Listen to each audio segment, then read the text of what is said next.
right? Me, my. He's making it about him. God is my defense. God is my refuge. God is my salvation. And then he shifts it and broadens it out to the plural. Hey, God is ours. He does this for us. And that's a cool shift because, David's acknowledging God is that big. God is that powerful, where he can do more than one at a time. He can handle more than one person's problems at a time. So that's a cool thought, that God can do more than one thing at a time. I mean, that would be a very weird attribute of God to say God is a one thing at a time God. No, God is a everything at all times God, all knowing, all powerful, and so on. So I like that shift. Us. We, you, me. God can do this. God will do this. Are we in His will? Are we seeking to be in His will? Or are we hoping that we can convince Him to be in our will? That's a weird spot, right? Hey, God, I got this great idea. God says, no, that's a bad idea. Like, no, no, God, trust me on this. God's saying, no, no, no, you trust me on this. And we don't have those exact conversations with God like you do with other people. But, come on, you kind of know what I mean. If you've been a Christian long enough, you've wanted some things that probably weren't what God wanted. And you realize that sooner or later, hopefully sooner, but sometimes we take until later. But rest in that. God is our defense. God is our refuge. God is our salvation. We can't be moved when we're where we're supposed to be, even if it's not comfortable. Remember, being uncomfortable, that's what makes you stronger. Weights aren't necessarily comfortable, but they make me stronger. So you kind of got to put yourself through it sometimes.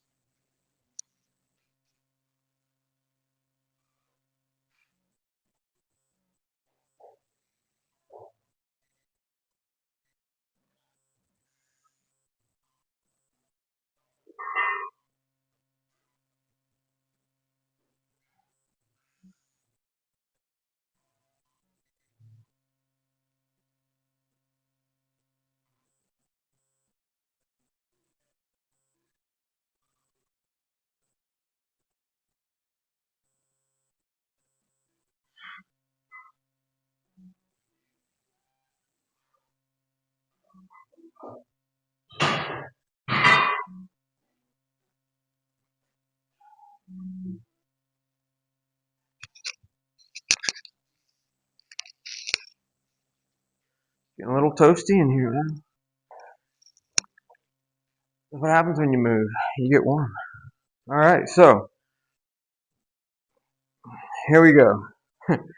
It's funny how David will if we were to,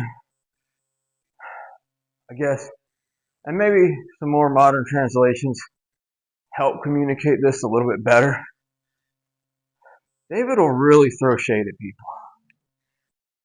He goes, surely men of low degree are vanity, and men of high degree are a lie. To be laid in the balance, they are altogether lighter than vanity. So he's talking about how fake people are, or how uh, vain and empty, whether you're low degree or a high degree person, low class, high class. There's just a certain amount of fake in all of it. And I know it sounds weird. You don't normally think of a lower class person, as being fake, but I guess it's like, I've worked a bunch of different, I shouldn't say a bunch, but I've worked a few different jobs. And I've noticed that some people who are broke, they actually take pride in that. Sort of like I don't know, there's certain pride, arrogance, which again sounds weird to talk about a poor person being prideful and arrogant, but for the Johnny paycheck maybe, like the take this job and shove it, I ain't working here no more. It's like, what are you gonna do, dude? Like, you're so arrogant that you think you don't need that job because it's fine for you to not be able to pay your bills. I don't know. But, and obviously, when you're looking at, we all know the quote high class people and, their deal. People that have money pretend like they have more than what they really have. All that sort of keeping up with the Joneses stuff. So that one's easier to understand. But David's saying like top to bottom. And the issue isn't how much money you have or how much stuff you have or the size of your house or lack of size to your house. The issue is, I think, pretty obvious, isn't it? He's been talking about relying and trusting on God, whereas these people are relying and trusting on this vain stuff that goes away. That taking pride in being a poor old country boy, or taking pride in being, the banker downtown. You're relying on that, really? Because neither one of those is a very stable position to be in. He's That's what he's really comparing it to. This stuff's vain; it goes away. This is lighter than vanity, which is kind of funny because vanity is always portrayed as being like this empty nothing, and this is lighter than nothing. It's just poof, gone with the wind, right?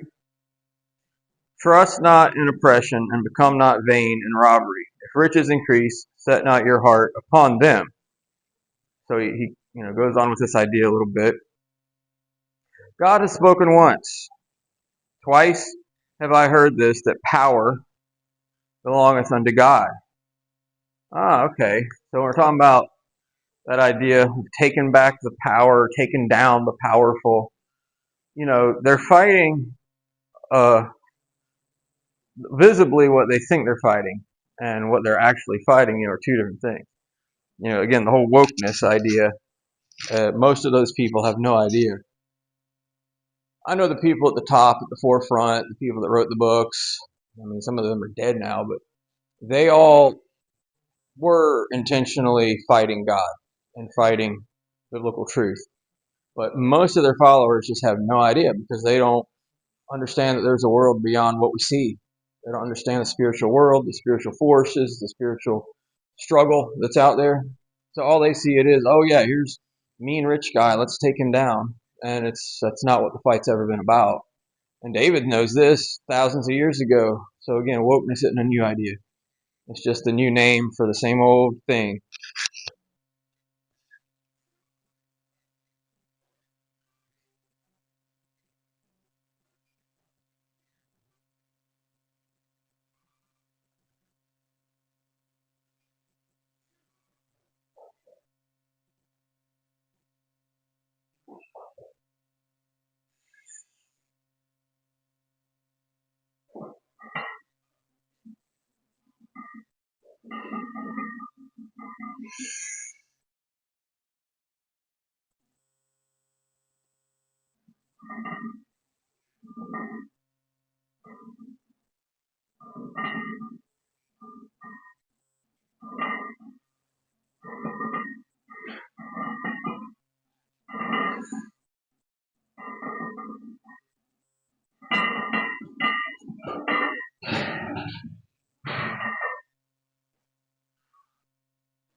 All right. So how does he end it? We're almost there. So power belongs to God. Here's the the big finish. Also unto thee, O Lord, belongeth mercy. Okay. Thank you. Thank you for not giving me what I deserve. For thou renderest to every man according to his work. Now that almost sounds like a contradiction. Almost sounds like a contradiction, because if we know that we're all sinful, and He's going to give us what we deserve, according to what we've done, but then He's also merciful. So David's like cracking that door open for us to see Jesus here. Okay? He's cracking the door open. Like, well, don't forget, there's Jesus behind this door. Because, yeah, if we only got what we deserve, only according to what we did, there's no room for, it's just cut and dry. Boom, boom, boom. You're a sinner. Here's your wages. That equals death. Well, wait, mercy is cracking in the door here. Mercy, not getting what we deserve. So, oh, okay, no death. Now what? Oh, here comes grace. Which David gets to in other places. He had a funny way of spreading his theology around the Psalms, but it's all there. It's beautiful. So, continuing on beyond the Psalm to bring grace into the picture, grace is getting something that we don't deserve. Mercy, not getting what we do deserve. Grace, getting things we don't deserve. So here's Jesus with both. The mercy, and then behind the mercy comes the grace, giving us something, eternal life, through Him, believing in Him, right with God. There's your grace. So David started to crack this door open for us. It's almost like it's a cliffhanger, okay? Here's mercy. Figure that out. Because once you figure mercy out, then you figure grace out, okay? So that's where we're at. That's the end of Psalm 62. So go out and have a good day if you want to.